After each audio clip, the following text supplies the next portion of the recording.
চলো আজকে তোমাদের সাথে বিশ্বকর্মা পূজার দিনের ব্লগটা শেয়ার করি। সকাল সকাল গাড়িটাকে পরিষ্কার করিয়ে আমার বড় আমার সাথে চলে এসেছিল আমাদের বাড়িতে পুজো দিতে।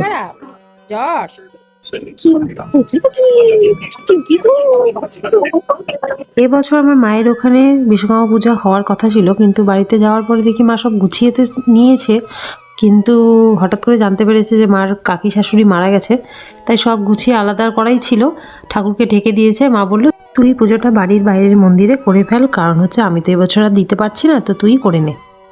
কি হলো? আমার মনটা ভীষণ খারাপ, কারণ হচ্ছে আমি পূজা দিব রেডি হয়েছি, এখন আমার খবর আসলো কাকি শাশুড়ি মারা দিতে পারবো না, যেতে হবে। এখানে আমি ঠাকুরমশাইয়ের জন্য অপেক্ষা করছিলাম যে ঠাকুরমশাই কখন আসবে, আমি পুজোটা করব, যেহেতু উপোস ছিলাম সকাল থেকে। তারপর অবশেষে ঠাকুরমশাই চলে আসলো এবং বাইরের মন্দিরটা পুজো দেওয়ার সামগ্রীগুলো নিয়ে আমি পৌঁছে গেছিলাম। তো ঠাকুরমশাই এখানে সব গুছিয়ে নিচ্ছে এবং এই হচ্ছে মন্দির। বাবা শনিদেবকে এবং বাবা বজরংবলীকে পুজো দেওয়ার পর ঠাকুরমশাই শুরু করে দিল বিশ্বকর্মা বাবাকে পুজো দেওয়া। তো আমি এখানে অঞ্জলি দেওয়ার জন্য বসে পড়েছি। আর এই হচ্ছে আমাদের দেবদাস না দেবদাসী, কারণ হচ্ছে মা বাবা চলে গেছে, তার জন্য মনটা খারাপ। আমার পুজো দেওয়া কমপ্লিট, তো আমি এখন দোতলায় কাজ হচ্ছে, কমপ্লিট হয়নি এখনো, মানে আমার বাবার কাকি মারা গেছে, তো মার কাকি শাশুড়ি, তো ওই জন্য সবাই মিলে গেছে ওখানে। তো মা তো আর পূজা দিতে পারলো না, আমি দিলাম, যেহেতু আমার তো ওষুধ না, তাই জন্য আমি পুজো দিলাম। তো তারপরে খাওয়া দাওয়া করলাম এখন নিরামিষই।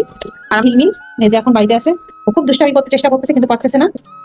আর হচ্ছে যেহেতু আমি এখন বাড়িতে একা, তাই আমার বোন এসেছে আমাকে সঙ্গ দিতে। Hello guys.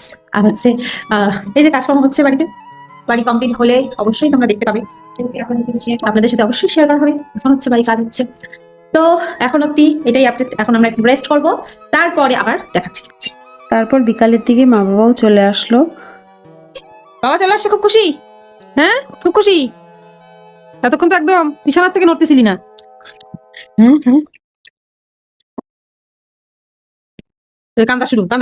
তো এইভাবেই বিশ্বকর্মা পুজোর দিনটা আমাদের শেষ হলো। আবার দেখা হবে নতুন একটি ভিডিওতে। টাটা।